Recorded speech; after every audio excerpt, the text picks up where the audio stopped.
We haven't even started our hike and look at all those deer. So today we are going to be doing a hike. I've invited my friend Lila and my friend Andy. They are both lovers of nature and know a lot about hiking. So before we start hiking, there's some things we need to remember, okay? The first thing is sunblock. Even if it's cloudy, you can get a sunburn. You also want to bring bug spray, and that's kind of optional. However, it will be very helpful. And last but not least, you'll notice that Andy has really good hiking shoes, okay? You don't want to be in flip-flops, you don't want to be in sandals, because safety first, okay? Today we are going to be hiking at Castlewood, but of course you can do a nature walk or hike anywhere around you. And so we are going to be going on the Lone Wolf Trail, and it is way up this big hill. Okay, we're starting. So it's really important on steep trails like this in order to combat erosion from the water. And it just rains is a perfect example, but these ties were buried in here to divert the water. Instead of eroding out that side over there, it guides it down here. And you can see the water right here, because water always goes with the lowest gravity downhill. And they dug that out too, so it goes down in the woods with the roots and waters all the plants and everything down there. So it's a water diversion feature in a trail. So on our hike, we also have what we called field journals. And so here's Lila's. Lila, hold it up. Today, when she's hiking, she's going to be looking for something that she sees that's red, orange, yellow, green, blue, and purple, and looking for small, medium, and large things. My version of the field guide, I'm going to be looking for plants, animals, landforms, and other observations that I see. So you can print these off, or you can make your own in a notebook, whatever works for you. We made it to the top. I see a river and a lot of trees. That must mean that I'm really high up. I'm gonna add river to my field journal. Okay, so the first thing to understand about Missouri's native forests and woodlands is that they're classified as oak hickory forests. It's a type of upland forest that likes well-drained soils, shallow soils, the Ozark Mountains, for example. But it's characteristic of open forests, like we see in front of us right here. You see you can walk through it very easily because the trees aren't densely grouped together. And then within a forest as well too, you have a canopy, which is the very top of the trees. And then you have an understory, and you have ground cover, like those mayaples right here that we see. And then you also have the forest floor. So Missouri woodlands, the oak hickory type, are wide open and easy to walk through. And we'll see as we hike too that there are a lot of invasive species, as in non-native species to North America, that crowd out the understory, which hurts the oak and hickory regeneration.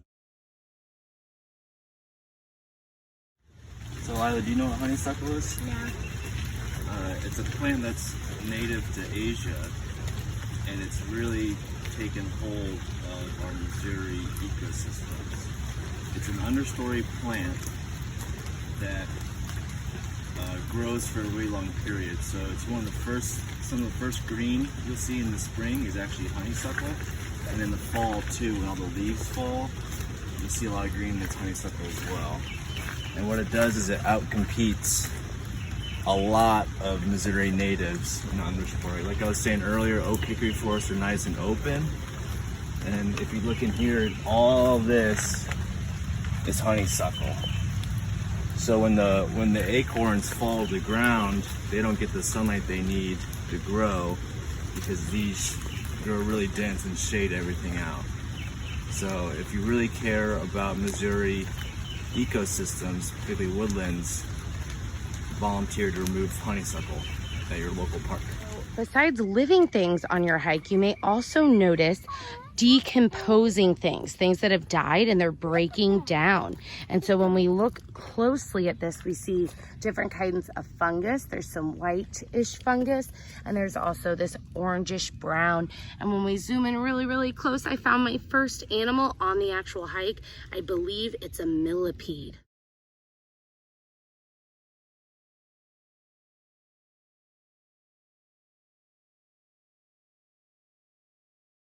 Other notable observations, I'm going to note that it's actually raining today, and the path is a little muddy, but we're still out here having a good time. So if you ever want to go out but it's raining, you know, good thing water doesn't make us melt.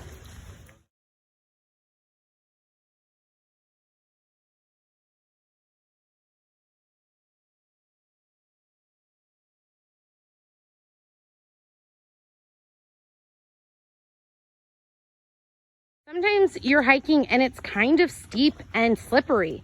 Lila is showing slowly the best way to go down a steep hill. She is going sideways so that she has more surface area to slow herself down if she starts sliding. Great. This is why I love this hike, looking at this gorgeous view.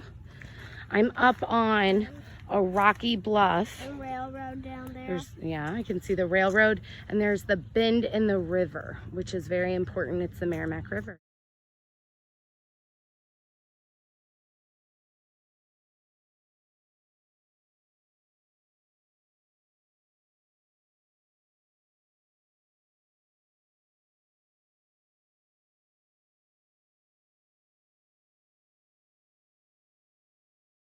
Okay, so in hiking, if you hike up, you're probably gonna have to hike down. Some areas just have trails. In this case, we have a long stairwell that we're working our way down, and we're looking really closely because in the past, I've seen salamanders in this area.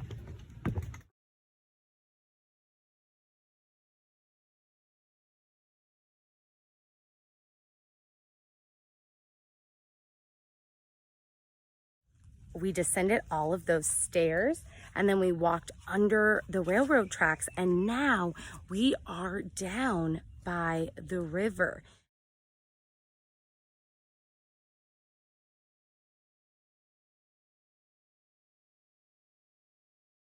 Outer bark of the tree and the Cambrian layer is what takes the nutrients from the roots that get nutrients from the soil, and this layer right here carries it all the way up to the leaves and back down. So it's amazing that's why it can survive with this big hole in the middle, because the nutrients are traveling through the outer layer.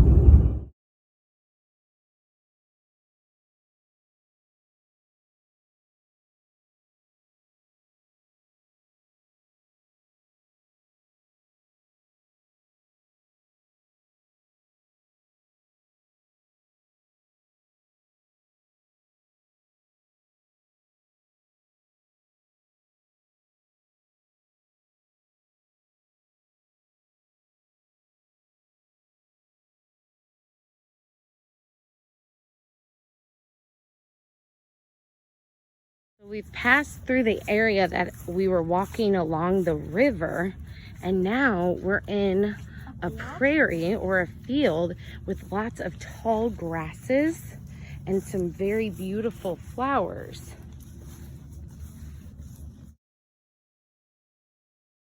We've made it back to our cars. Thank you for joining us, and thank you, Andy and Lila, for your expertise and helping us out in our nature walk. So hopefully this summer you can get to a state park or somewhere outside to do a hike.